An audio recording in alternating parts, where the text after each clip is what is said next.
Because we are sinful human beings, we do not understand God's ways. మనం సామాన్యమైనటువంటి మానవ మాత్రులంగా ఉంటున్నాం కనుక దేవుని యొక్క మార్గాలు మనకి గ్రహింపు కాకుండా ఉంటాయి. God says, my ways are not your ways. దేవుడు అంటున్నాడు, నా మార్గములు మీ మార్గములు వంటివి కావు. My thoughts are not your thoughts. నా తలంపులు మీ తలంపులు వంటివి కావు. As the heaven is above the earth, so my ways are different from your ways. భూమి ఆకాశం కంటే ఆకాశము భూమి కంటే ఎంత ఉన్నతముగా ఉన్నదో అదే రీతిగా నా తలంపులు మీ తలంపుల కంటే అంత ఉన్నతంగా ఉన్నాయి. That is Isaiah 55. యెషయా గ్రంథం 55వ అధ్యాయంలో ఉంది మాట. And verse 8 and 9. 8-9 వచనాలు. It's very important for us to understand this so that we don't go astray. మనం మార్గం తప్పిపోకుండా ఉండే నిమిత్తమే ఈ వాక్యాలు మనకి చాలా ప్రాముఖ్యమైనటువంటి సంగతులు. I hope all of you know this verse. నేను అనుకుంటాను ఈ వచనం మీ అందరికీ తెలుసు అనుకుంటున్నాను. If you don't know it, today is a good day to learn these two verses. మరి ఒకవేళ మీకు తెలియకపోతే ఈ రోజు ఈ వచనం మీరు నేర్చుకోవడానికి చాలా మంచి రోజుగా ఉంటుంది మీకు. God says, my thoughts are not your thoughts. దేవుడు అంటున్నాడు, నా తలంపులు మీ తలంపుల వంటివి కావు. My ways are not your ways. మీ త్రోవలు నా త్రోవల వంటివి కావు. And what is the difference between the two? ఈ రెండింటికి మధ్యలో భేదం ఏమిటి? Not a small difference. ఆ భేదం చాలా చిన్న భేదం కాదు. As different as heaven is from earth, so much different my ways are from yours. ఆకాశము కంటే భూమికి మధ్యలో ఎంత వ్యత్యాసం ఉంటుందో అట్లానే నా తలంపుల కంటే నా మార్గముల కంటే మీ మార్గాలకు అంత వ్యత్యాసం ఉంటుందని. We all have our way of thinking and looking at certain things. మనం అంతా కూడా కొన్ని సంగతులు చూడడము, వాటిని గురించి గ్రహించడము, మన విధానంలో వాటిని మనం గమనిస్తూ ఉంటాం. God says that is not my way of looking and thinking of things. దేవుడు అంటున్నాడు, నేను చూసే విధానం, నేను వాటిని గురించి గ్రహించే విధానం అది కాదు అంటున్నాడు.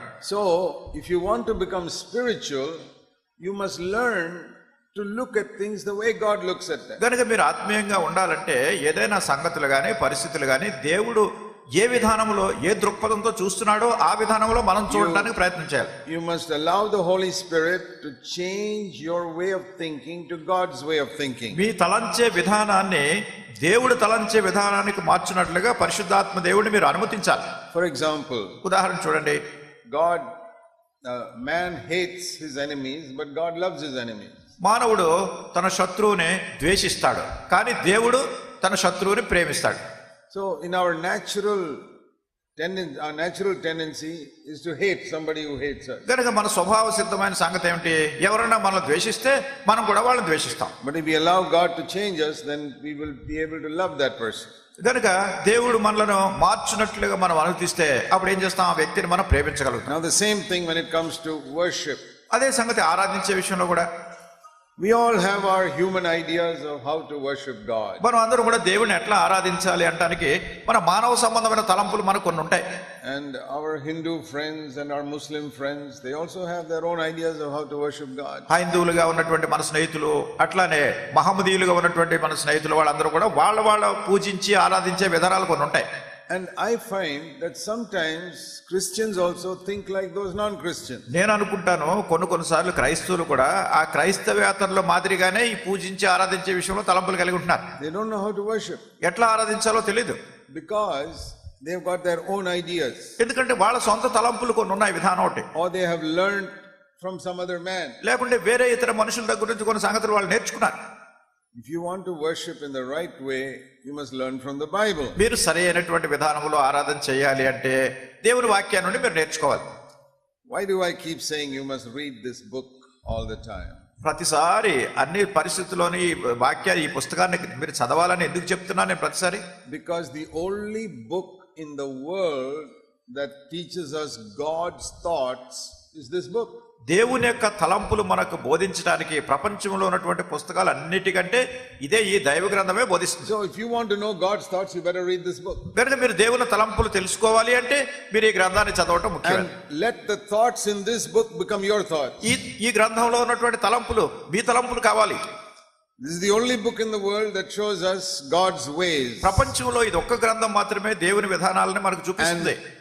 If you want to change your ways to God's ways, you must read this book. మీ మార్గంలో నుంచి దేవుని మార్గంలోనికి రావాలి అంటే ఈ గ్రంథం మీరు చదవాలి. So how to know what is the right way to worship? ఆరాధించడానికి సరైన విధానం ఏమిటో తెలుసుకోవడం ఎట్లా? we must read this book. ఈ గ్రంథాన్ని మనం చదవాలి. So I will show you 2 or 3 places. కనుక 2-3 స్థలాల్లో మీకు చూపిస్తాను నేను. The first man about whom we read worship God is Job. దేవుణ్ణి ఆరాధించినటువంటి మొట్టమొదటి మానవుడు మనం వాక్యంలో చదివేది యోబు. Now even though Job comes in the middle of your Bible, it is the first book written in the Bible. యోబు గ్రంథము యోబు గ్రంథం మన బైబిల్ గ్రంథంలో ఇంచుమించు మధ్యలో ఉన్నప్పటికీ వ్రాయబడినటువంటి గ్రంథాల్లో మొట్టమొదటి గ్రంథం యోబు గ్రంథం. Job has been kept in the middle because it's like a poetic book like Psalms and Proverbs and all. అది కీర్తనలు సామెతలు మాదిరిగా ఒక పద్య భాగంలో ఉన్నటువంటి గ్రంథంగా యోబు ఉంటుంది కనుక దాన్ని బైబిల్ గ్రంథంలో మధ్యకి తీసుకొచ్చారు. Genesis was written by Moses. ఆది కాండము మోషే రాసినాడు. Jesus said that. యేసుక్రీస్తు ప్రభువు చెప్పారు. Those are called the 5 books of Moses. మోషే రాసినటువంటి 5 పుస్తకాలు 5 గ్రంథాలు ముందు ఉన్నాయి. But Job lived 500 years before Moses. అయితే యోబు మోషే కంటే 500 సంవత్సరాల ముందే ఆయన జీవించినాడు. So that is the first book of the Bible before Genesis. బైబిల్లో ఉన్నటువంటి మొదటి పుస్తకం అది. He lived before Abraham. Abraham కంటే ముందుగా ఆయన జీవించినాడు. So he is the first person about whom we read he worshiped God. దేవుణ్ణి ఆరాధించినటువంటి మొట్టమొదటి వ్యక్తిగా యోబుని గురించి మనం చదువుతాం. The word worship comes for the first time there. ఈ ఆరాధన అనేటటువంటిది మొట్టమొదటిసారిగా అక్కడ వచ్చింది. There were people like Noah and all who built altars. Noah మొదలైనటువంటి వ్యక్తులు కొంతమంది బలిపీఠాలు కట్టిన వాళ్ళు ఉన్నారు. But the word worship comes in the book of Job. అయితే ఆరాధన అనేటటువంటి మాట యోబు గ్రంథంలో వచ్చింది. And it's very interesting to see where it comes. మరి ఎక్కడొచ్చింది చూడడం చాలా శ్రద్ధ కలిగించే సంగతి. This is the first time in the Bible. బైబిల్లో మొట్టమొదటిసారి ఉపయోగించబడిన మాట. Now we can worship God suddenly if you get a promotion in your job. చూడండి, మీ ఉద్యోగంలో ఏదైనా ప్రమోషన్ వచ్చింది అనుకోండి, అప్పుడు వెంటనే మన దేవుణ్ణి ఆరాధించడం సులువేది. Or you get a big inheritance from some uncle who died, you can be ఎవరో చనిపోయినటువంటి మీ అంకుల్ ఎవరో ఉంటే ఆయన ఆస్తిపాస్తులన్నీ మీకు వచ్చినాయి అనుకోండి, అప్పుడు కూడా చాలా సంతోషంగా దేవుడిని ఆరాధిస్తారు మీరు. Or you were happy you were able to marry the person you wanted to marry, then you can worship God. మీరు పెళ్లి చేసుకోవాలనుకున్న వ్యక్తినే మీరు పెళ్లి చేసుకున్నారనుకోండి, అప్పుడు కూడా చాలా సంతోషంగా ప్రభువుని ఆరాధిస్తారు. But Job worshipped God when he lost his 10 children in one day. అయితే యోబు తన 10 మంది పిల్లలు ఒక్క రోజున చనిపోయినప్పుడు దేవుడిని ఆరాధించినాడు. And not only his children, he lost all his business and all his property also the same day. తన పిల్లలే కాదు, తన ఆస్తిపాస్తులు, తన వ్యాపారం, తనకు వచ్చే రాబడి అన్ని కూడా ఒక దినాన్ని పోయినాయి. And that is the first place in the Bible where worship comes. బైబిల్లో మొట్టమొదటిసారిగా ఆరాధన అనేటటువంటిది ఆ మాట వస్తుంది అక్కడ. So we learned something. కానీ ఇక్కడ ఏదో నేర్చుకుంటున్నాం మనం from Job యోబు గ్రంథం నుంచి about worship. ఆరాధన గురించి. If you can say what he says, then you have learned how to worship. ఆయన ఏమైతే చెప్పాడో అది మీరు చెప్పగలిగితే అప్పుడు ఆరాధన ఏమిటో మీరు నేర్చుకున్నట్టే. Of course, we thank God for many things. అయితే అనేకమైన వాటి గురించి దేవునికి వందనాలు చెల్లిస్తున్నాం. Thank you Lord for forgiving my sin. ప్రభువా నా పాపాలు క్షమించినందుకు వందనాలు. Thank you Lord for giving me the Holy Spirit. పరిశుద్ధాత్మను ఇచ్చినందుకు నీకు వందనాలు. Thank you for giving me the promotion in the job. ఉద్యోగంలో నాకు హెచ్చింపు ఇచ్చినందుకు వందనాలు. Thank you for allowing me to marry the person I wanted to marry. నేను కావాలనుకున్న వ్యక్తిని పెళ్లి చేసుకోవడానికి సహాయపడినందుకు వందనాలు. Help me to build a new house. Thank you Lord. ప్రభువా కొత్త ఇల్లు కట్టుకోవడానికి సహాయపడ్డావు, నీకు వందనాలు. All that is good. I'm not saying we should not thank and worship the Lord for all that. ఇవన్నీ మంచివే. వీటి గురించి మీరు ప్రభు కృతజ్ఞతా వందనాలు చెల్లించి ఆరాధన చేయకూడదని చెప్పట్లేదు. But sometimes worship can be painful. కొన్నిసార్లు ఆరాధన అనేటువంటిది కొంచెం బాధాకరంగా కూడా ఉంటుంది. That is called the sacrifice of worship. అంటే ఈ ఆరాధన కూర్చున్న అర్పణ ఇది. Sacrifice is something that costs us something. ఈ అర్పణ అనేటటువంటిది ఏమిటంటే దానికి కొంత విలువ చెల్లించాలి, క్రయం చెల్లించాలి.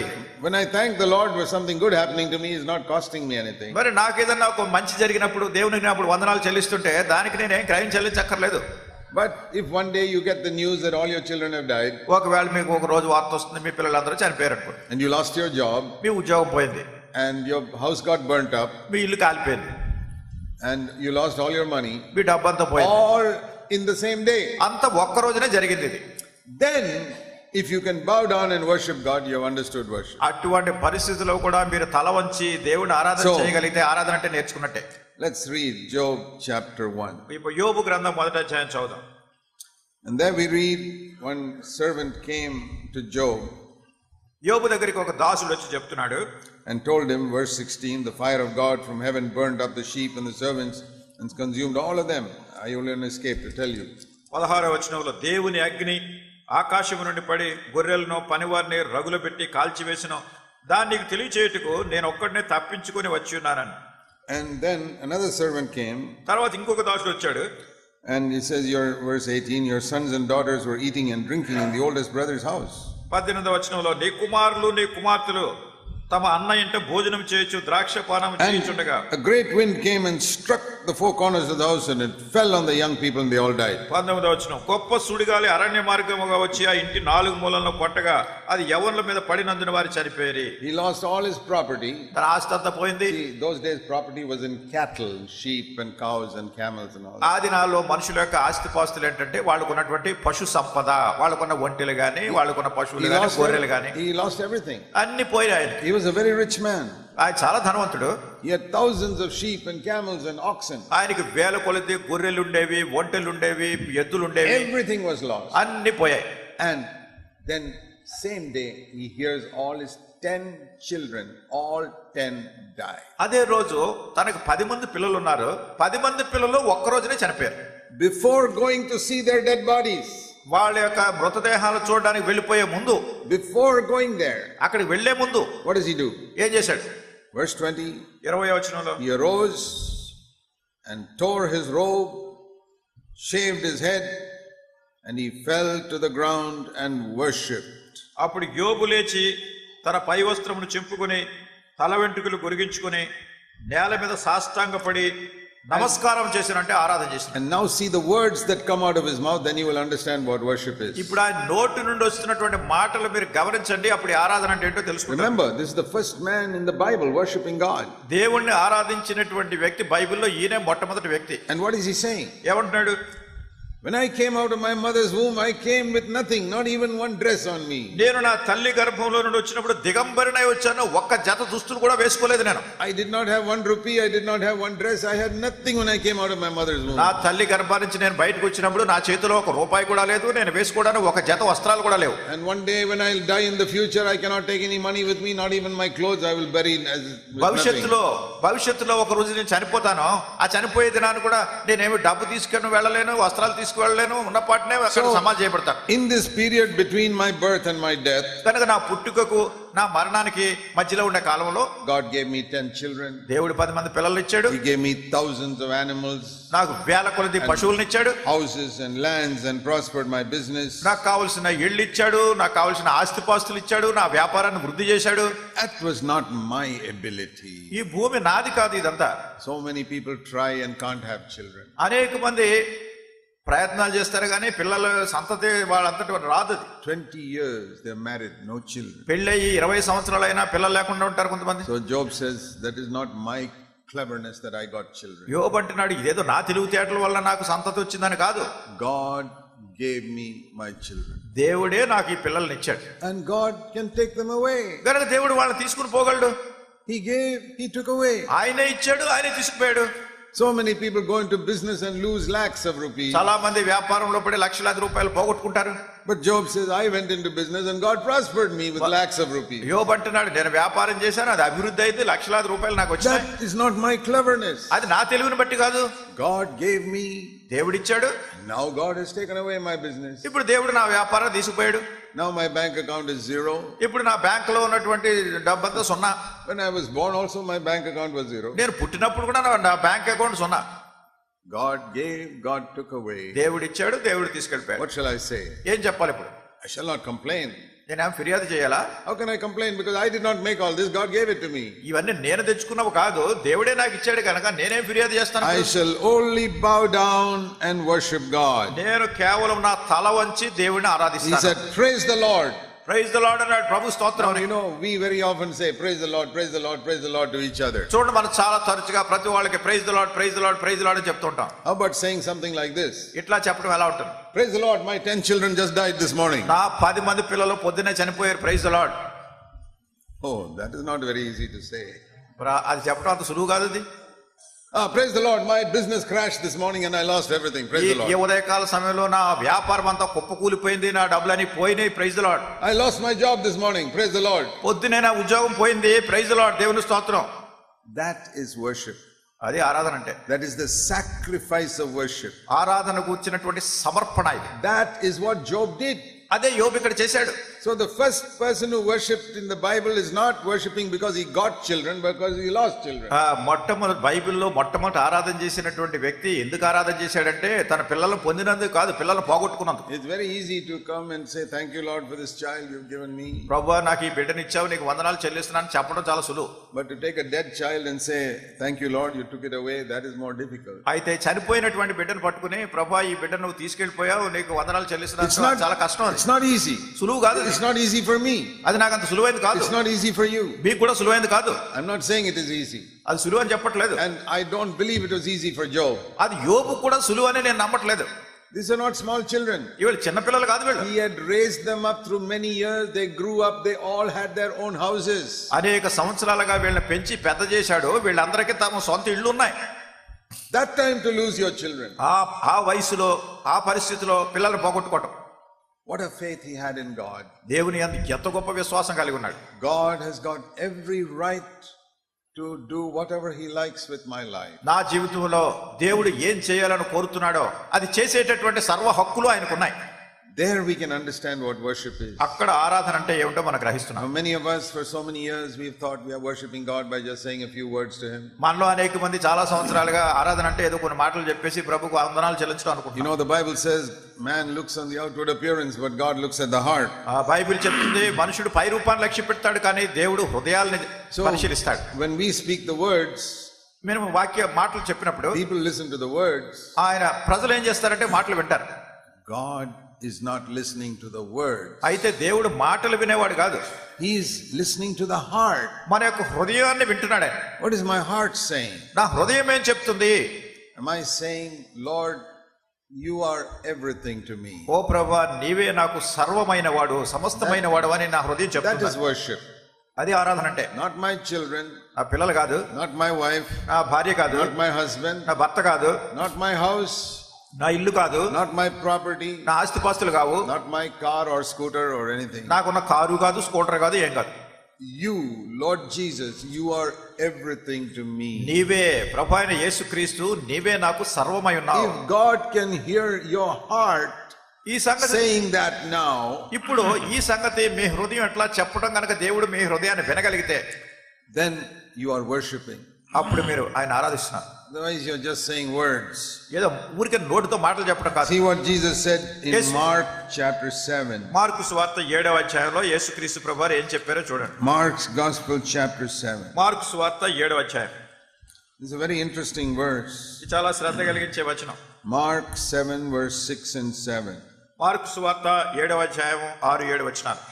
This people honor me with their lips, but their heart is far away from me. ఈ ప్రజలు పెదవులతో నన్ను ఘనపరచుదురు, వారి హృదయం నాకు దూరముగా ఉన్నది.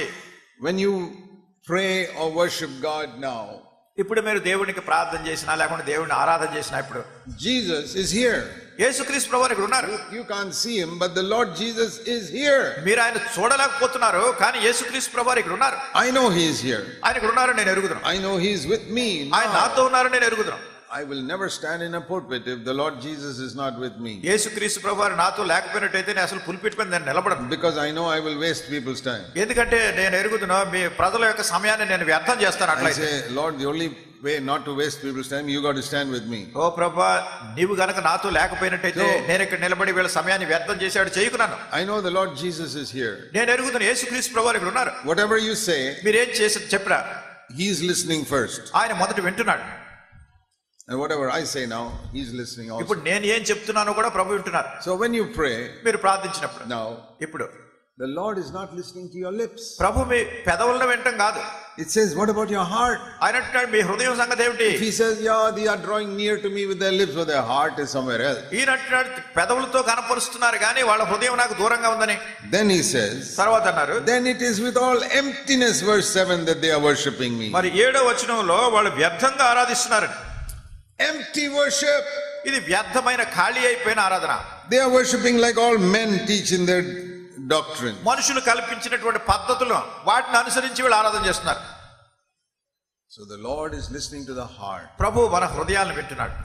And if the heart is not completely his, మన యొక్క హృదయం పూర్తిగా ఆయనది కాలేదు అంటే whatever you say with your lips, మీ పెదవులతో ఏం చెప్పినా గానీ The Lord is not listening to see whether our Telugu grammar is perfect or any such thing. ప్రభు మనం మాట్లాడే మాటల్లో ఉన్నటువంటి తెలుగు వ్యాకరణం సరిగా ఉందా లేదా ఇట్లాంటివన్నీ He's not bothered about that. దాని గురించి ఆయనకి ఏం శ్రద్ధ లేదు. A small 3-year-old child without any grammar, that child's worship may be more acceptable to God than grown-up people saying fantastic things. మరి ఒక 3 సంవత్సరాల వయసు కలిగినటువంటి చిన్న బిడ్డ తన యొక్క మాటల్లో ఏ విధమైనటువంటి వ్యాకరణం గ్రామర్ ఉండదో అయినా కానీ ఆ బిడ్డ చేసేటటువంటి ఆరాధన దేవునికి వినసొంపుగా ఉండొచ్చు. ఒక పెద్ద వ్యక్తి రకరకాల ఇంపు సొంపులు కలిగినటువంటి మాటల కంటే కూడా ఈ చిన్న బిడ్డ ఆరాధన ఆయనకు అంగీకారంగా ఉంటుంది. Because that child has got a pure heart. ఎందుకంటే ఆ చిన్న బిడ్డకి పవిత్రమైన హృదయం ఉంది. So please remember that. దానికి జ్ఞాపకం పెట్టుకోండి. And you open your mouth, be more concerned about your heart than your words. మీ మాటల కంటే మీ హృదయాన్ని గురించి ఆయన అధికమైన ధ్యాస కలిగి ఉంటాడు. Otherwise he will say, in vain do they worship me. లేనట్టయితే ఆయన అంటున్నాడు వ్యర్థంగా వీళ్ళు నన్ను ఆరాధిస్తున్నారని. So we can learn from Job. కనుక యోబు నుండి మనం నేర్చుకోవాలి.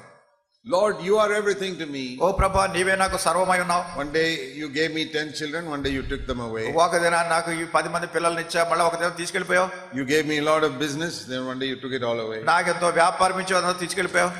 You blessed me with money, one day I lost it all. నాకు డబ్బు ఇచ్చి నువ్వు నన్ను దీవించావు, ఒక రోజు ఇదంతా నేను పోగొట్టుకుంటా. I was happy then, I'm happy now. అప్పుడు సంతోషంగా ఉన్నాను, ఇప్పుడు సంతోషంగా I was happy when you gave me the children, I'm happy when you took them away. నువ్వు పిల్లల్ని ఇచ్చినప్పుడు సంతోషంగానే ఉన్నాను, పిల్లలు తీసుకెళ్లిపోయినప్పుడు కూడా సంతోషంగా I ఉన్నాను. was happy when you gave me a lot of money, I'm happy when you take it away. నువ్వు నాకు ఎంతో డబ్బు ఇచ్చినప్పుడు సంతోషంగా ఉన్నాను, డబ్బంతా పట్టుకుపోయినప్పుడు సంతోషంగా ఉన్నాను.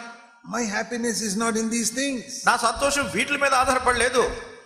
You alone are what brings joy to my heart. నీవే నాకు సంతోషం కలిగించేవాడు, నీవే. Those are the people who will be happiest when they go to heaven. అటువంటి ప్రజలు పరలోకానికి వెళ్ళినప్పుడు సంతోషంగా ఉంటారు. Supposing, we read in heaven the streets are golden, the gates are made of pearl. మనం బైబిల్లో చదువుతూ ఉంటాం కదా, పరలోకం ఉన్నటువంటి వీధులన్నీ బంగారు మయమై ఉంటాయి, అక్కడ ఉన్నటువంటి గుమ్మాలన్నీ ముత్యాలతో ఉంటాయి. There will be no sorrow and no tears. అక్కడ ఏ విధమైన దుఃఖం ఉండదు, కన్నీళ్లు ఉండవు. And we don't have to walk, we can fly. అక్కడ మనం నడిచేది లేదు, బాగా ఎగిరిపోతూ వెళ్ళిపోవచ్చు. It's all very exciting. ఇదంతా చూడడానికి చాలా గగురుపాటు కలిగించేదిగా ఉంటుంది. But supposing you go to heaven, ఒకవేళ మీరు పరలోకానికి వెళ్ళినప్పుడు and find it is not like that. You find it is not like that. మీరు అనుకున్నట్టుగా అక్కడ లేదనుకోండి. It's all full of thorns. అక్కడ అన్ని ముళ్ళు ఉన్నాయి. And you can't fly, you have to struggle through the thorns. అక్కడ ఏదో పైకి ఎగిరి వెళ్ళేది లేదు, ఈ ముళ్ళలోంచి నడుచుకుంటూ వెళ్ళాలి. But Jesus is there. అయితే యేసుక్రీస్తు ప్రభువు అన్నారు. Will you be happy? సంతోషంగా ఉంటారా? I'll be happy. నేను సంతోషంగా ఉంటాను. I say, Lord, I'm not looking for golden streets. ఓ ప్రభా, నేను ఎక్కడ బంగారు వీధుల కోసం చూడట్లేదు ఇక్కడ. Or whether I can fly, I'm not interested. నేను పైకి ఎగిరిపోగలనా లేదా వీటి గురించి కాదు నా శ్రద్ధ. If you are there, నువ్వు గనక ఉంటే I don't care. వీటన్నిటి గురించి నాకు శ్రద్ధ లేదు. I once told the Lord, ఒకసారి నేను ప్రభుతో చెప్పాను, I'm ready to go to hell if you are there. ప్రభు, నువ్వు నరకంలో కనుక నువ్వు ఉంటే నేను అక్కడికి వెళ్ళడానికి నేను ఇష్టపడుతున్నాను. If heaven is a beautiful place and hell is full of fire. ఒకవేళ పరలోకం అంతా సౌందర్యకరమైనటువంటి నగరంగా ఉండి ఈ నరకం అనేది కాలుతూ ఉంటుంది అనుకోండి. But Jesus is there in hell. కానీ ఒకవేళ యేసుక్రీస్తు ప్రభువు అక్కడ నరకంలో ఉన్నారనుకోండి. Where do you want to go? ఎక్కడికి వెళ్ళాలనుకుంటున్నారు మీరు? I want to go to hell. నేను అక్కడ నరకంలో అంటే యేసు ప్రభువు ఉన్నారు కదా.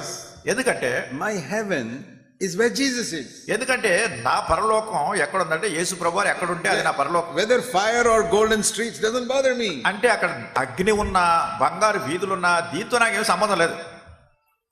Is that how you love Jesus Christ? మీరు ఆ రీతిగా యేసుక్రీస్తు ప్రభువుని ప్రేమిస్తున్నారా? See, the psalmist said in Psalm 73. 73వ కీర్తనలో ఈ కీర్తన గ్రంథకర్త ఏం చెప్పాడు చూడండి. When I read through the Bible, నేను బైబిల్ చదివినప్పుడు to me this is the clearest verse that describes what true worship is. నిజమైనటువంటి ఆరాధన అంటే ఏమిటో ఇది చాలా స్పష్టమైన మాటగా నాకు కనపడింది. There are more than 31,000 verses in the Bible. బైబిల్లో 31,000 కంటే అధికమైన మాటలు ఉన్నాయి. I have read all of them. వాటన్నిటిని నేను చదివాను. But I find this is the clearest verse of worship. అయితే ఆరాధన గురించి చాలా స్పష్టమైన మాటగా చదివాను. What does it say? ఏం చెప్తుంది? Psalm 73:25. 73వ కీర్తన 25వ వచనం. Whom have I in heaven but thee? ఆకాశమందు నీవు తప్ప నాకేమున్నది? And there's nothing I desire on earth beside thee. నీవు నాకుండగా లోకములో నుండి ఏదియు నాకు అక్కర్లేదు. This is worship. ఇదే ఆరాధన అంటే. On earth, భూమి మీద I want you, Lord. ప్రభువా, నీవే నాకు కావాలి. If you give me children, I take them. If you take them away also, it's all right. పిల్లలు నాకు ఇచ్చినా నేను తీసుకుంటాను, తీసుకెళ్లిపోయినా సరే. If you allow me to get married, praise the Lord. నువ్వు నాకు పెళ్లి జరిగించినా నేను ప్రైజ్ ది లార్డ్ And అంటాను. if nobody comes to marry me, praise the Lord. నన్ను పెళ్లి చేసుకునే వాళ్ళు ఎవరు లేకపోయినా కానీ ప్రైజ్ ది లార్డ్ అంటారు. There are very few people who can say that. కొద్ది మంది మాత్రమే ఇలా చెప్పగలరు. I desire nothing on earth but you. ప్రభా ఈ భూమి మీద నీవు తప్ప నాకు ఇంకెవరు అక్కర్లేదు. If you give me a job, praise the Lord. నువ్వు నాకు ఉద్యోగం ఇచ్చినా ప్రైజ్ ది లార్డ్ అంటాను. You don't give me, I will live somewhere and live simply. That's enough. నువ్వు నాకు ఉద్యోగం ఇవ్వకపోయినా ఎక్కడో ఏదో సామాన్యంగా బ్రతుకుతూ ఉంటాను, చాలు నాకు అది. I remember when I left the Navy in 1966. నాకు జ్ఞాపకం ఉంది 1966 సంవత్సరంలో నౌకాదళాన్ని నేవీని వదిలిపెట్టేసినప్పుడు. I was not married. అప్పుడు నాకు పెళ్లి కాలేదు. And I had given up all my money for God's work. నా దగ్గర ఉన్న డబ్బంతా దేవుని సేవకి ఇచ్చేసాను. I had nothing in my bank account. ఇంకా నా బ్యాంకులో డబ్బే లేదు. I said, Lord, I'm coming to serve you with empty hands. ఓ ప్రభువా, ఇప్పుడు ఖాళీ చేతులతో నీ సేవ చేయడానికి వస్తున్నాను. And my calling is primarily to serve in the villages among the poor, not among the rich people in the cities. నాకున్నటువంటి పిలుపు ఏమిటంటే పట్టణాల్లో ఉన్నటువంటి ధనికుల దగ్గర సేవ చేయటం కాదు, గ్రామాల్లో ఉన్నటువంటి నిరుపేదలైనటువంటి ప్రజల మధ్యలో సేవ చేయాలని ప్రభు నన్ను పిలిచాడు. And of course God has taken me to some cities, but still most of our work is in the villages. అయితే దేవుడు నన్ను కొన్ని పట్టణాలకు తీసుకెళ్లాడు, కానీ నా సేవలో అధిక భాగము ఈ పేద ప్రజల మధ్యలో గ్రామాల్లో చేసిన సేవ. And I said to the Lord then, అప్పుడు నేను ప్రభుతో అన్నాను, that is 47 years ago. అంటే 47 సంవత్సరాల కిందట. I said, Lord, if I don't have a place to live, ఓ ప్రభువా, నేను నివసించడానికి నాకు ఏ స్థలం లేకపోయినా, this is the truth, this is what I told the Lord. ఇప్పుడు నేను ప్రభుది ఇలా చెప్పాను, ఇది సత్యమేది. If I don't have a place to live, నేను నివసించడానికి స్థలం లేకపోతే I will sleep in the railway station. నేను రైల్వే స్టేషన్ లో ఉంటాను. But I will serve you. అక్కడే ఉండి నిద్రపోతాను, కానీ నేను సేవిస్తాను. I will never tell my needs to any human being. నా అవసరతల గురించి ఏ మనిషికి ఎప్పుడు నేను చెప్పను. I want you. నీవే నాకు కావాలి. I want to serve you. నేను నీ సేవించాలని కోరుతున్నాను. I don't want any earthly comfort. నాకు ఈ భూ సంబంధమైన సుఖ సౌఖ్యాలు ఏమీ అక్కర్లేదు. If you give me food, I eat it. నువ్వు నాకు ఆహారం పెడితే తింటాను. And if I don't get proper food, that's also okay. నాకు ఆహారం లేకపోయినా ఓకే, పర్వాలేదు దాని గురించి. And I don't want any comfort. నాకే సుఖ సౌఖ్యాలు అక్కర్లేదు. God has given me many comforts, that is another thing. అయితే దేవుడు అనేకమైనటువంటి సౌఖ్యాలు ఇచ్చాడు, అది వేరే సంగతి. I never wanted them. అయితే అవి కావాలని ఎప్పుడు అనుకోలేదు. Today if he takes it all away, that's also all right with me. ఇప్పుడు కూడా ప్రభు అవన్నీ తీసివేసినా కానీ నాకు దాని గురించి మనసు లేదు. Because I am a worshipper. ఎందుకంటే నేను ఆరాధించేవాడిని. I'm not a preacher, I'm a worshipper. నేను ప్రసంగికుడిని, బోధకుడిని కాదు, నేను ఆరాధించేవాడిని. And from my worship I preach. నా ఆరాధన నుంచే నేను బోధిస్తాను. And what I say to the Lord, I say that almost every day. నేను ప్రభుతో అప్పుడు ఏం చెప్పానో ఇంచుమించు ప్రతిరోజు అదే చెప్తున్నాను. Lord, I desire nothing on earth but you. ప్రభువా, ఈ భూమి మీద నీవు తప్పితే నాకు ఇంకేం అక్కర్లేదు. And I get to heaven. నేను పరలోకానికి వెళ్ళినప్పుడు I'm not going to look at the streets and the gates, I'm going to look at you. అక్కడ ఉన్నటువంటి బంగారు వీధులు, ముత్యాలు, గుమ్మాలు ఇవే చూడను, నిన్నే చూస్తాను, నువ్వే కావాలి నాకు. That is worship. అది ఆరాధన. The Bible says Jesus is our bridegroom. Bible చెప్తుంది యేసుక్రీస్తు ప్రభువారే మన పెండ్లి కుమారుడు. And if a bride and a bridegroom really love each other on the wedding day, మరి పెండ్లి కుమార్తె, పెండ్లి కుమారుడు పెండ్లి రోజున నిజంగా ఒకరినొకరు ప్రేమించుకుంటుంటే, what is the bride going to look at the wedding day? మరి పెళ్లి రోజు ఆ పెండ్లి కుమార్తె ఏం కావాలని చూస్తుంది? Oh, what a nice dress I've got. అబ్బా ఎంత మంచి బట్టలు వేసుకున్నానో చూసుకుంటుందా? Or what nice flowers in this room. అబ్బా ఈ గదిలో ఎన్ని చక్కటి పువ్వులు అన్ని పెట్టారా అవి చూస్తుందా? She's going to look at her bridegroom's face and say, wow, what a beautiful bridegroom I have. ఆమె చూసేదంతా ఏమిటంటే ఆ పెండ్లి కుమారుని ముఖం చూసి ఎంత గొప్ప పెండ్లి కుమారుని నేను పొందానని అనుకుంటది అంతే. That is a couple that really love each other. అదే అట్లాంటి జంటే ఒకరినొకరు నిజంగా ప్రేమించుకుంటారు. And that is how we are to be to Jesus. ఆ రీతిగా యేసుక్రీస్తు ప్రభువుని మనం కలుసుకోవాలి, ఆయన ఆ రీతిగా అభినందించాలి. I desire nobody in heaven but you. ప్రభు ఆకాశమందు నీవు తప్ప నాకు ఇంకెవరు లేరు. I can wait 50 years to meet Peter and Paul and Noah and all that. They can ఒకవేళ wait. పేతురు గాని, పౌలు గాని, నోవా గాని వీళ్ళందరినీ కలుసుకోవడానికి 50 సంవత్సరాలు పెట్టినా పర్వాలేదు. But I want to see Jesus first. అయితే మొట్టమొదటి యేసు ప్రభువుని నేను చూడాలి. Is that how you love Jesus? యేసు ప్రభువుని ఆ విధంగా ప్రేమిస్తున్నాను. And on earth, భూమి మీద ఉన్నప్పుడు can you say, Lord, if I have you, that is enough? ప్రభువా నువ్వు ఉంటే నాకు చాలు అని చెప్తున్నాం. Why is it we complain so much? మరి అలా అయితే ఎందుకు మనం అంతగా అది లేదు ఇది లేదని ఫిర్యాదులు చేసుకుంటున్నాం? Now when we are going to pray, ఇప్పుడు మనం ప్రార్థన చేయబోతున్నాం. are any of you going to make some complaints in your prayer? అయితే ఇప్పుడు మీరు చేసే ఆరాధనలో, ప్రార్థనలో ప్రభు మీద ఏమైనా ఫిర్యాదులు చేస్తారా? Oh Lord, I have so many complaints. ఓ ప్రభు నాకు చాలా చాలా ఫిర్యాదులు ఉన్నాయి. This church is like this. This church is like ఈ this సంఘం problem, ఈ and సంఘం ఎలా ఉంది, the elders are like ఈ that, పెద్దలు ఎలా ఉన్నారు, and that sister is not good, ఆ సహోదరి బాగలేదు, and this brother is not nice. ఈ సహోదరుడు మంచిగా లేడు. Is that what you're going to pray now? ఇదా ప్రభు గారు చెప్పేది? I hope not. ఇలా కాదని అనుకుంటున్నాను. We should never have such words in our mouth. అట్లాంటి మాటలు ఎప్పుడు మన నోట్లోంచి రాకూడదు. No complaints. ఏ విధమైన ఫిర్యాదులు ఎవరి మీద లేవు. Not only when you come to the Lord's table, any time in our life. ప్రభు దినాన్ని ప్రభు బల దగ్గరికి వచ్చినప్పుడు మాత్రమే కాదు, మన జీవితంలో ఎప్పుడు కూడా ఇలాంటి మాటలు మాట్లాడకూడదు. What do I have to complain about? దేని గురించి నేను ఫిర్యాదులు చేయాలి? I've got Jesus.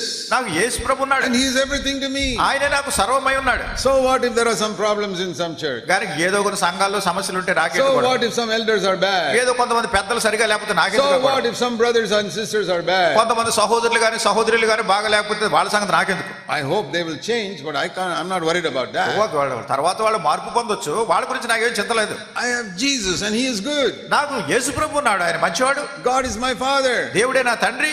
So what more do I want? ఇంకా నాకు కావాల్సింది ఇంకేంటి?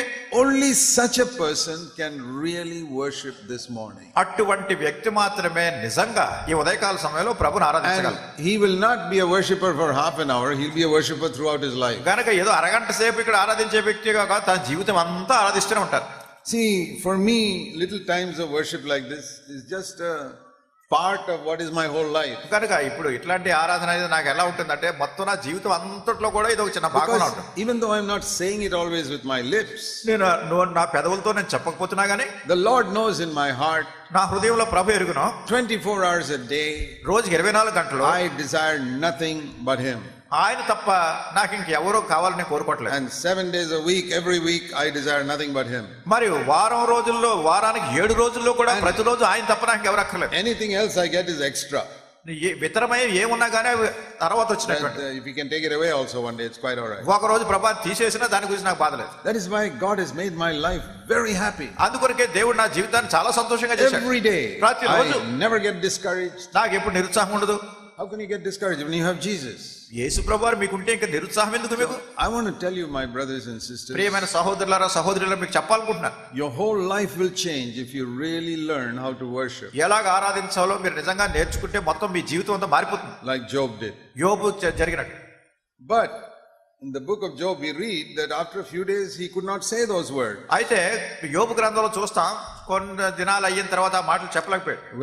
After a few days he began to complain. మరి కొన్ని దినాలు అయిన తర్వాత మళ్ళా దేవుని మీద ఫిర్యాదు చేయడం మొదలెట్టాడు. Oh, why have you taken away my children? నా పిల్లలు ఎందుకు తీసిపోయాడు? Why are you giving me this sickness? నాకు ఈ రోగం ఎందుకు వచ్చింది? I've been so faithful to you. నేను నీకు ఎంత నమ్మకంగా ఉన్నాను. So even though he started well, అంటే ఈయన బాగా ప్రారంభించినప్పటికీ he could not endure till the end. చివరి వరకు దాన్ని ఆ రీతిగా గమనం కలిగి ఉండలేకపోయాడు. Sometimes he would say, yes, I love the Lord. కొన్నిసార్లు మనం అంటాం, అవును ప్రభువుని ప్రేమిస్తున్నాను. Most of the time he would complain and saying, I'm such a good man, why you trouble me? చాలా సార్లు మళ్ళా అంటాం, దేవుడా నేను ఎంత మంచోడి, నాకే కష్టాలన్నీ తెచ్చిపెట్టా ఉంటాం. Now don't criticize Job. కనుక యోబుని మీరు ఎట్లా విమర్శించకండి. He did not have the Holy Spirit like we have. మనం ఈ దినాన కలిగి ఉన్నటువంటి పరిశుద్ధాత్మ దేవుని ఆ దినాలు ఆయన కలిగి లేడు. That's why he went up and down in his experience. అందుకే తన జీవితంలో పైకి కిందకి వెళ్తూ వచ్చాడు. Even the great prophet Elijah was like that. ఏలియా వంటి గొప్ప ప్రవక్త కూడా అట్లానే. One day he was worshiping God and brought fire from heaven. ఒక దినాన్ని ఆయన ప్రభువుని ఆరాధన చేసి ఆకాశం నుంచి అగ్ని కురిపించాడు. Next day he ran away because one queen said, I'll kill you. తర్వాత రోజు ఏం చేశాడు, ఒక రాణి నిన్ను చంపేస్తాననగానే అక్కడి నుంచి పారిపోయాడు. Next day తర్వాత రోజే he ran away. పారిపోయాడు. And he sat under in some hill and said, oh God, take away my life, I've had enough. కోట దగ్గర ఒక చోట కూర్చునే ప్రభువా నా జీవితాన్ని తీసేసుకో అంటున్నాడు. Don't criticize him. అతను కూడా మీరు విమర్శించకండి. He did not have the Holy Spirit in him. ఎందుకంటే ఆయనలో అప్పుడు పరిశుద్ధాత్మ లేడు. But you never find Paul saying that. అయితే పౌలు అట్లా చెప్పినట్లేదు. Paul said it doesn't make a difference whether persecution or distress or any affliction, we are more than conquerors in Paul Christ. అంటున్నాడు, శ్రమ వచ్చినా, బాధ వచ్చినా, ఖడ్గం వచ్చినా, మరణం వచ్చినా మనం వీటన్నిటిలో జయం పొందామంటున్నాడు. Was Paul greater than Job and Elijah? యోబు కంటే ఏలియా కంటే పౌలు గొప్పవాడా? If Job and Elijah had the Holy Spirit in them like Paul, they would have also said like Paul. ఒకవేళ పౌలుకు ఉన్నటువంటి రీతిగా యోబుకి ఏలియాకు వాళ్ళకు కూడా పరిశుద్ధాత్మ దేవుడు ఉంటే ఆ మాటలు చెప్పగలిగి ఉండేవారు. If David had the Holy Spirit in him like you and me, he would not commit adultery with Bathsheba. నీవు నేను పరిశుద్ధాత్మ దేవుడిని కలిగి ఉన్నట్టుగా దావీదు పరిశుద్ధాత్మను కలిగి ఉంటే బత్షెబతో పాపం చేసి ఉండేవాడు కాదు. If David was filled with the Holy Spirit, దావీదు పరిశుద్ధాత్మతో నిండి ఉంటే as soon as he accidentally saw Bathsheba, he would turn away and come back into the house. తెలియని రీతిగా బత్షెబను చూసినప్పుడు అక్కడ నుంచి వెళ్ళిపోయి ఉండేవాడు. So don't compare yourself with any Old Testament person. పాత నిబంధనలో ఉన్నటువంటి వ్యక్తులతో ఎప్పుడు మిమ్మల్ని మీరు పోల్చుకోవద్దు. Job could worship and then he would start complaining. యోబు ఆరాధన చేశాడు, తర్వాత మళ్ళా ఫిర్యాదు చేశాడు. ఇప్పుడు when the Holy Spirit has filled our life, పరిశుద్ధాత్మ మన జీవితాలను we నింపినప్పుడు can worship like Job all the time. యోబు వలె ఎల్లప్పుడూ ఆరాధన చేసేవాడు, All the time. అన్ని సమయాల్లో. See, that is how it is in heaven. అదే పరలోకంలో ఉంటుంది. See, if you want to know God's ways and God's thoughts, దేవుని యొక్క మార్గాలు, దేవుని తలంపులు మీరు తెలుసుకోవాలి. you got to see what heaven is like. పరలోకం ఎలా ఉందో మీరు చూడాలి. See Revelation 5. ప్రకటన గ్రంథం 5వ అధ్యాయం. In heaven they sing this song. పరలోకంలో వాళ్ళు పాట పాడుతున్నారు. Revelation 5:9. ప్రకటన గ్రంథం 5వ అధ్యాయం 8వ వచనం. Thou art worthy to take the book and to open the seals, for you purchased us for God with your blood from every tribe and tongue and nation. 5:9. ప్రకటన గ్రంథం 5వ అధ్యాయం 9వ వచనంలో, ఆ పెద్దలు ఈ గ్రంథమును తీసుకుని దాని ముద్రలను విప్పుటకు యోగ్యుడవు, నీవు వధింపబడిన వాడవై నీ రక్తం ఇచ్చి ప్రతి వంశములో ఆయా భాషలు మాట్లాడేవారిలో ప్రతి ప్రజలో ప్రతి జనములో దేవుని కొరకు మనుషులను కొని మా దేవునికి రాజ్యములను యాజకు చేసేది కనుక భూలోకమందు క్రొత్త పాట పాడుదురు. Verse 11.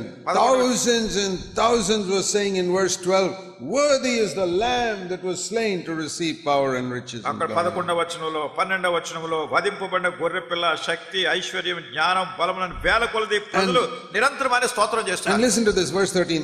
Every created thing in heaven, on the earth, under the earth, we're all saying, to him who sits on the throne and the lamb be all honor and glory forever. 13వ వచనంలో పరలోకమందును భూలోకమందును భూమి క్రిందను సముద్రంలో ఉన్న ప్రతి సృష్టము వాటిలో ఉన్న సర్వము సింహాసనాసీనుడైన వానికి గొర్రెపిల్లకు స్తోత్రము ఘనత మహిమ ప్రభావం యుగయుగములని చెప్తున్నారు. And every picture in Revelation of heaven is like that. మరి ఈ ప్రకటన గ్రంథంలో పరలోకాన్ని గురించినటువంటి పాఠం ప్రతిదీ ఇలాగే ఉంది. They're always praising Jesus. వారు ఎల్లప్పుడూ యేసును స్తుతిస్తున్నారు. They're not worried about Peter and Paul and Abraham and Moses and all. వాళ్ళు పేతురు గురించి పౌలు గురించి అబ్రహాం గురించి మోషే గురించి వాళ్ళ గురించి ఏం చెందలేదు. Their whole focus is on Jesus alone. వాళ్ళ యొక్క గమనము అంతా కూడా యేసుక్రీస్తు ప్రభువారి మీదే ఉంది. And we can become like that, start becoming like that now.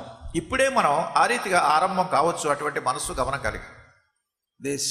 To get ready for that land to which we are going. మనం ఎక్కడికైతే వెళుతున్నామో ఆ దేశం కొరకు మనం సిద్ధపడుతూ ఉండొచ్చు. You know, supposing some people migrate from India to another country. చూడండి, కొంతమంది కొన్నిసార్లు ఈ ఇండియా దేశం నుంచి వేరే ఇతర దేశానికి వలస వెళ్ళిపోతారు. For example, some people go to America. చూడండి, ఉదాహరణ కొంతమంది ఇండియా నుంచి అమెరికా వెళ్ళిపోతారు. So supposing some Indian person who does not know English is going to America. ఒకవేళ ఇంగ్లీష్ భాష రానటువంటి ఇండియాలో ఉన్నటువంటి వ్యక్తి అమెరికా వెళ్తున్నాడు అనుకోండి. In America they don't speak Telugu. అమెరికాలో ఉన్న వాళ్ళు ఆ దేశస్తులు తెలుగు మాట్లాడరు. They speak English. వాళ్ళు ఇంగ్లీష్ మాట్లాడతారు. So what will he do? కానీ ఇక్కడ ఉన్నవాడు ఏం చేస్తాడు? Before he goes, అక్కడికి వెళ్లే ముందు he will go for 6 months or 1 year for a course to learn English. ఒక ఇంగ్లీష్ భాష నేర్చుకోవడానికి ఒక 6 నెలల్లో ఒక సంవత్సరమో ఇక్కడ తరబేతి తీసుకుంటాడు. Because that is the language of America. ఎందుకంటే అమెరికాలో ఉన్న భాష అది. In the same way, అదే రీతిగా heaven is another country. పరలోకం అనేది ఒక దేశం అది. Are you migrating to go there? మీరు అక్కడికి వలస వెళ్ళిపోవడానికి సిద్ధపడుతున్నారా? Heaven is much better than America, I'll tell you that. ఈ పరలోకం అనేది అమెరికా కంటే శ్రేష్టమైన దేశం మీకు చెప్తున్నా. I'm planning to go there. నేను అక్కడికి వెళ్ళాలని ఏర్పాట్లు చేసుకున్నాను. I've already got my visa to go there. ఇప్పటికే అక్కడ వెళ్ళడానికి వీసా వచ్చేసింది నాకు. I hope you got your visa too. మీకు కూడా వీసా వచ్చింది అనుకుంటున్నాను. But because I'm going to heaven, I want to learn the language of heaven. Now I've learned only the language of earth. కనుక ఇప్పుడు నేను పరలోకానికి వెళ్తున్నాను కనుక పరలోకపు భాష నేర్చుకోవడానికి ప్రయత్నం చేస్తున్నాను ఈ భూమి మీద ఉన్నప్పుడే. And the language of heaven is Jesus is worthy. పరలోకపు భాష ఏమిటంటే యేసుక్రీస్తు ప్రభువారు యోగ్యుడు. It's always talking about Jesus. ఎల్లప్పుడూ యేసు ప్రభువు గురించే మాట్లాడుతున్నారు. I want to learn that language. నేను ఆ భాష నేర్చుకోవాలనుకుంటున్నాను. Because I'm going there. ఎందుకంటే అక్కడ వెళ్తున్నాను కనుక. And Jesus is coming for us very soon. మన నిమిత్తమై యేసు ప్రభువారు త్వరలో వస్తున్నారు. And before he comes, ఆయన వచ్చే ముందు I want to learn that language. నేను ఆ భాష I నేర్చుకోవాలనుకుంటున్నాను. hope you want to learn the language also. మీరు కూడా ఆ భాష నేర్చుకోవాలని కోరుతున్నాను. What is that language? ఏమిటా భాష? Lord Jesus, ప్రభువైన యేసు, I desire nothing but you.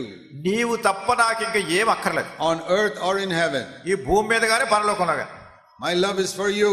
నా ప్రేమ అంతా నీ నిమిత్తమే, not my property and my job and my family. నా ఆస్తిపాస్తులు కాదు, నా ఉద్యోగం కాదు, నా కుటుంబం కాదు, ఇవేం కాదు. That is only for a short time on this earth. అది ఏదో భూమి మీద కొన్ని రోజులు ఉంటుంది అంతే. Family, job, house, all these ఈ things. కుటుంబము, మన ఉద్యోగము, మన ఆస్తిపాస్తులు ఇవన్నీ కొంతకాలం. But for millions and millions of years, I'm going to be with you. అయితే కోట్లాది సంవత్సరాలు నీతోనే నేను జీవిస్తాను. So Lord Jesus, you're the desire of my heart. ప్రభు అయిన యేసు, నా హృదయంలో ఉన్న నా కోరిక అంతా నీ కోసమే. I'm very thankful that you've given me these other things on this earth. ఈ భూమి మీద ఉన్నప్పుడు ఇంకా కొన్ని సంగతులు నాకు ఇచ్చావు, నీకు వందనాలు చెల్లిస్తున్నాను. But my heart will not be taken up with these things. అయితే వీటిలో నా హృదయము వీటిలో నిమగ్నమై లేదు. I love you more than anything else. వీటన్నిటికంటే నిన్నే నేను అధికంగా ప్రేమిస్తున్నాను. And none of these things will become first in my heart. వీటిలో ఉన్నది ఏది కూడా నా హృదయంలో ప్రథమ స్థానాన్ని పొందలేవు. The Bible says we have to love Jesus with all our heart. Bible చెప్తుంది మన పూర్ణ హృదయంతో ప్రభువుని That ప్రేమించాలి. is the first commandment. అది మొదటి ఆజ్ఞ. Somebody asked Jesus, what is the greatest commandment? ఎవరు అడిగారు ఆజ్ఞల్లో అన్నిటికంటే గొప్ప ఆజ్ఞ పెద్దది He ఏమిటి? said, you got to love God with all your heart. నీ పూర్ణ హృదయంతో ప్రభువుని ప్రేమించడమే. So if I love God with all my heart, నా హృదయం అంతటితో ప్రభువుని ప్రేమిస్తే where is the place in my heart for my wife and children and property? ఇంకా మిగతా వాళ్ళకి, నా ఆస్తిపాస్తులకి, నా భార్యకి, నా పిల్లలకి ఇంకా స్థలం ఎక్కడ ఉంది? It's all Jesus. ఇదంతా యేసు ప్రభు ఉన్నారు. ఎక్కడ And చూసినా I love my wife through Jesus. యేసు ప్రభు ద్వారా నా భార్యను I ప్రేమిస్తున్నాను. love my children through Jesus. యేసు ప్రభు ద్వారా నా పిల్లల్ని ప్రేమిస్తున్నాను. And property and all, I use it as long as God gives it to me. కనుక ఆస్తిపాస్తులు అవి కూడా ప్రభు ఇచ్చినప్పుడు దాన్ని ఉపయోగిస్తాను, వదిలేస్తాను. తర్వాత If he takes it away, that's fine. I still have Jesus. ఆయన తీసివేసినా గానీ నాకు యేసు ప్రభు ఉన్నాడు, నాకు అంతే చాలు. I'll tell you something. ఇంకా చెప్తాను మీకు. One day if you lose everything, ఒక దినాన్ని మీరు సర్వం కోల్పోయినా కూడా, your job, your property and your children, మీ ఉద్యోగం పోయింది, మీ ఆస్తి పోయింది, పిల్లలు పోయారు, you have only Jesus, యేసు ప్రభు వారే ఉన్నారు. you will discover in that day that Jesus is enough. ఆ రోజు మీరు కనుకుంటారు యేసు ప్రభు వారే నాకు చాలిన వాడు అని. చాలు ఇంకా. If you have discovered that today, ఈ దినాన్ని మీరు అది కనుకుంటే, then you can really worship the Lord not only with your lips but from your heart. అప్పుడు నిజంగా మీరు ప్రభుని ఆరాధించవచ్చు, మీ పెదవులతో కాదు, మీ హృదయంతో. So let's do that. కనుక ఇప్పుడు అది చేద్దాము.